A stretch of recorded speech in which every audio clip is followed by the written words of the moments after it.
जो बड़े short notice पे हमारे पास जब हमने बुलाया तो किसी न किसी बात पे जब भी हम बुलाते हैं तो अवेलेबल हुए। हमारी जो आवाज़ है वो सरकार तक पहुंचाने के लिए किसी न किसी तरीके से वो मदद करते हैं।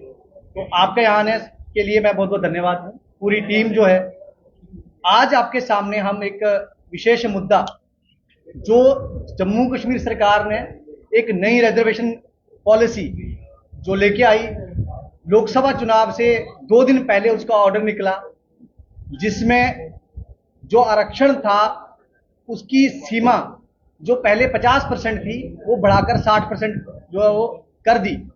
उसके विरोध में हम यहाँ आप सबके सामने आए हैं सरकार तक ये बात पहुंचाने के लिए कि ये जो आपने किया है ये एक राजनीतिक तौर पे लिया गया फैसला है, जिस फैसले में आप एक पर्टिकुलर एरिया को टारगेट करते हुए पर्टिकुलर वोट बैंक को साधने के लिए आपने ये सब कुछ किया है। और क्योंकि हमारे यहाँ एलजी प्रशासन, कुछ कई राजनीतिक पार्टी जहां कोई सत्ता में नहीं थी, लेकिन अप्रत्यक्ष रूप से भारतीय जनता पार्टी और एलजी प्रशासन यहाँ जो काम कर रहा है, उन्होंने कहीं ना कहीं राजनीतिक हितों को देखा। एक पर्टिकुलर एरिया को, रिजर्वेशन को बढ़ा के दिया गया, और जो जनरल कैटेगरी है जिसकी पॉपुलेशन यहाँ पे लगभग 65 से 70% के बीच में रहती है, अगर 2011 की सेंसिस को हम लेते हैं तो उसको आपने 40% पे लाके रख दिया।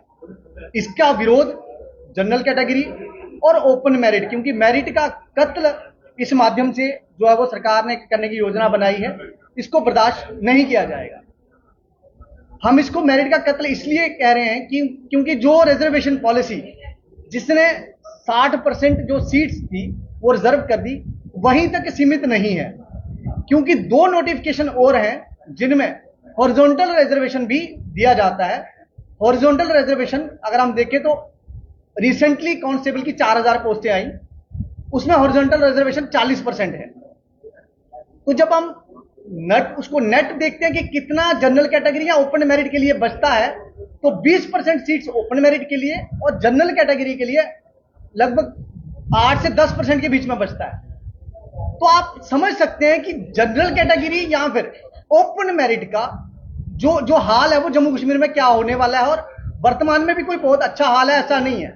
हमने देखा इससे पहले पेपर लीक हुए, उससे पहले बैकडोर एंट्रियां हुई। तो अलग अलग तरीके से अगर शोषण किसी का हुआ है, जनरल कैटेगरी का, ओपन मेरिट का जो एक हत्या है, मेरिट का जो कत्ल है, वो होता आया है।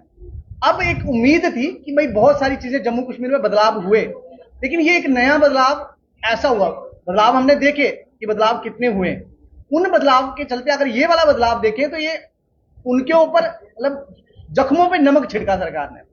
हम इसका विरोध कर रहे हैं और हम सरकार को अगले 10 दिनों का ये अल्टीमेटम है कि सरकार अपने इस फैसले पे पुनः विचार करे, अन्यथा पूरे जम्मू कश्मीर में, हम यहाँ जम्मू में प्रेस कॉन्फ्रेंस कर रहे हैं लेकिन कश्मीर में भी और अलग अलग डिस्ट्रिक्ट्स में भी, जितनी भी डिस्ट्रिक्ट जम्मू और कश्मीर संभाग में है, वहां तमाम लोग अपना रिप्रेजेंटेशन किसी ना किसी तरीके से दे रहे हैं। फिर वो चाहे लोकसभा चुनाव के दौरान भाजपा प्रत्याशियों को जो एक फेस करना पड़ा था कि कई लोगों ने ऐसे कड़वे प्रश्न उनसे जब किए कि रिजर्वेशन क्यों हुआ, तो वो असहज महसूस करते थे उस वक्त समय। अगर वही स्थिति दोबारा से अब हमें मजबूर किया गया तो अब उससे बदतर स्थिति मिलेगी, घर से बाहर निकल नहीं पाएंगे कोई भी, क्योंकि इन्हीं का किया धरा है। इन्होंने ही इस पूरे जो एक षड्यंत्र रचा गया जनरल कैटेगरी के और ओपन मेरिट के विरुद्ध, इन्होंने ही किया। हमने इसका विरोध तब भी किया था और आगे अब अगर आंदोलन नहीं किया गया तो आंदोलन की कगार पे हम पहुंचे कि अब आंदोलन ही आखिरी रास्ता बचेगा हमारे लिए। अगर ये समय रहते ठीक करते हैं तो ठीक है, अन्यथा आंदोलन होगा। और युवा तमाम जो कॉलेजों में है, ये सिर्फ नौकरियों के आरक्षण की बात नहीं है। आप किसी कॉलेज में हैं, यूनिवर्सिटी में हैं, आपको एमएससी पीजी के लिए सीट्स चाहिए या डॉक्टरेट के लिए चाहिए, उन सब जगह ये नई रिजर्वेशन पॉलिसी जब आप लागू करते हैं तो एजुकेशनल इंस्टीट्यूशंस में ये 70% तक पहुंच गई है, क्योंकि वहां स्पोर्ट्स कोटा और जो कुछ लोग एक्स सर्विसमैन का जो बच्चे हैं, जो सर्विंग ऑफिसर्स के जो बच्चे हैं, उनको भी रिजर्वेशन मिलता है। लेकिन वो 50% से बाहर निकाल के जब 70% तक रिजर्वेशन वहां पहुंच गया, तो आप सोच सकते हैं कि कॉलेजों में, यूनिवर्सिटियों में क्या हालत होगी। तमाम वो छात्र संगठन जो युवाओं के हित की बात करते हैं, वो लोग इस चीज को पहचाने और समझे और एक सकारात्मक भूमिका जम्मू कश्मीर के समाज को एक सुधार की तरफ लेके जाने की कोशिश जो है हमेशा युवा की रहती है।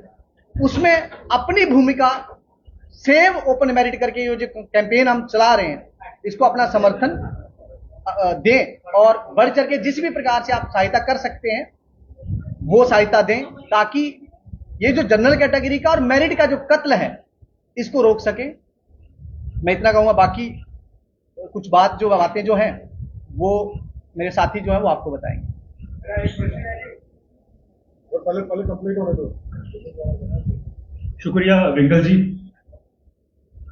जैसा कि हमारे साथी ने बोला कि चुनाव के बिल्कुल 2 दिन पहले नोटिफिकेशन लाई गई, एक ऐसा फैसला जो जम्मू कश्मीर के 70 से 75% पॉपुलेशन को इफेक्ट करता है, वो बिना सोचे, बिना डिस्कशन के तानाशाही के जरिए लागू कर दिया गया। समाज में जब भी ऐसे फैसले आते हैं उस पर थॉरो डिस्कशंस होती हैं। क्या पार्लियामेंट पे इस पे डिस्कशन हुई है? क्या जम्मू असेंबली में इस पे डिस्कशन हुई? उस टाइम तो असेंबली थी ही नहीं, तो डिस्कशन कहां हुई? क्या सिविल सोसाइटी के साथ एलजी साहब ने बुला के कोई डिस्कशन की? क्या जम्मू से कोई मेमोरेंडम दिल्ली में गया? क्योंकि जब पहले होता है, जम्मू की कोई डिमांड होती है, वो असेंबली में डिस्कस होती है, तो सीएम उसको फॉरवर्ड करते हैं सेंटर में। ऐसा कुछ नहीं हुआ। एक अनडेमोक्रेटिक तरीके से एक अनकॉन्स्टिट्यूशनल फैसला, अनकॉन्स्टिट्यूशनल इसलिए है कि सुप्रीम कोर्ट के जजमेंट के खिलाफ जाके जो रिजर्वेशन है इन्होंने 50% को एक्सीड किया है। हम सीधा सीधा भारतीय जनता पार्टी को बोलना चाहते हैं कि जनरल कैटेगरी के जो लोग हैं वो इस फैसले पे चुप नहीं बैठेंगे और आने वाले दिनों में अगर चुनाव घोषित होने से पहले पहले इस फैसले को रिवर्ट नहीं किया जाता है तो हम लोग आंदोलन करेंगे। जहां जहां इलेक्शंस की डेट अनाउंस होंगी वहां वहां जाके हम प्रोटेस्ट करेंगे और लोगों से अपील करेंगे, जो जनरल कैटेगरी के लोग हैं उनसे अपील करेंगे कि भारतीय जनता पार्टी के जो प्रत्याशी हैं उन्हें वोट नहीं दिया जाए।